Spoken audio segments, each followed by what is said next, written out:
কোরআন হাদিসের বিভিন্ন জায়গায় তার বরকত ও পবিত্রতার বর্ণনা রয়েছে।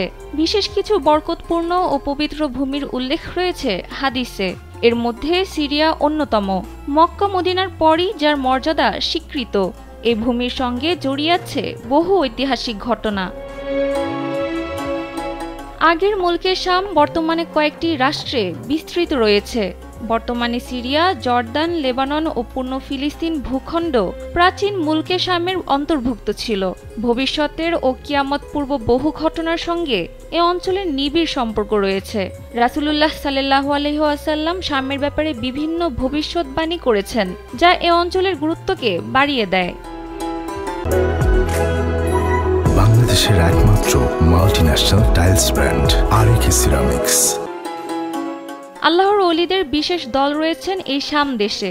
মুসনাদে আহমদের 896 নম্বর হাদিসে উল্লেখ রয়েছে, হযরত সুরাইহ ইবনে উবাইদ রহমাতুল্লাহ আলাইহি বলেন, হযরত আলী রাদিয়াল্লাহু আনহু ইরাকে অবস্থানরত অবস্থায় তাকে শামবাসীদের ব্যাপারে বলা হলো, আপনি তাদের ওপর অভিশাপ করুন।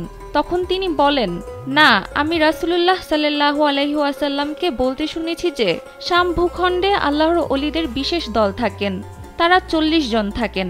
যখনই তাদের থেকে একজন মারা যান, আল্লাহ তার স্থানে অন্য একজনকে রাখেন।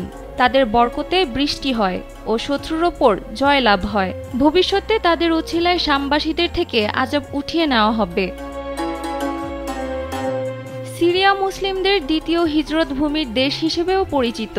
এ বিষয়ে আবু দাউদের 2482 নম্বর হাদিসে বলা হয়েছে, হিজরতের পর শিগগিরই আরেকটি হিজরত সংঘটিত হবে। তখন ভূপৃষ্ঠের সর্বোৎকৃষ্ট মানুষ হবে তারা, যারা ইব্রাহিম আলাইহিস সালামের হিজরত ভূমি শাম দেশে অবস্থান করবে। আর পৃথিবীতে সর্বনিকৃষ্ট মানুষেরাই বাকি থাকবে, যাদের আল্লাহ অপছন্দ করবেন। তাদের ভূমিগুলো তারা ত্যাগ করবে আর তারা ফিতনার আগুনে পুড়বে।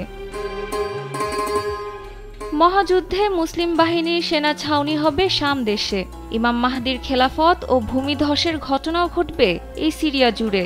সহিহ মুসলিমের 2882 নম্বর হাদিসে বলা হয়েছে, উম্মে সালামা রাদিয়াল্লাহু আনহু বর্ণনা করেন, রাসূলুল্লাহ সাল্লাল্লাহু আলাইহি ওয়াসাল্লাম বলেছেন, একজন খলিফার মৃত্যুর পর মতানৈক্য দেখা দেবে। তখন একজন ব্যক্তি মদিনা থেকে মক্কায় আসবেন আর মানুষের চাপের মুখে বাইয়াত গ্রহণ করবেন। তার বিরুদ্ধে শাম থেকে একটি দল পাঠানো হবে, কিন্তু তারা বাইদা নামক স্থানে ভূমিধসে পতিত হবে। আর ওই একজন ব্যক্তি হলেন ইমাম মাহদি। এছাড়াও দামেস্কের মিনারায় ঈসা আলাইহিস সালামের অবতরণ ও দাজ্জালকে হত্যা নিয়ে ভবিষ্যৎবাণী করেছিলেন রাসূলুল্লাহ সাল্লাল্লাহু আলাইহি ওয়াসাল্লাম। সহিহ মুসলিমের 2937 নম্বর হাদিসে বলা হয়েছে, নাওয়াস ইবনে সামআন রাদিয়াল্লাহু আনহু বর্ণনা করেন, রাসূলুল্লাহ সাল্লাল্লাহু আলাইহি ওয়াসাল্লাম বলেছেন, দাজ্জাল শাম ও ইরাকের মধ্যবর্তী এলাকা থেকে বের হয়ে পৃথিবীতে ফাসাদ সৃষ্টি করবে। তার অনিষ্টতার পর আল্লাহ ঈসা আলাইহিস সালামকে দামেস্কের পূর্ব দিকের শুভ্র মিনারে অবতরণ করাবেন।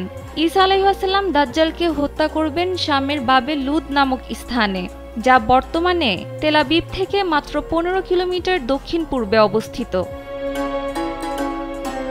শামের বর্ণাঢ্য অতীত ও ভবিষ্যৎ বিবেচনায় নিলে বোঝা যায় এই ভূখণ্ড কতটা বরকতময় আর রহস্যপূর্ণ।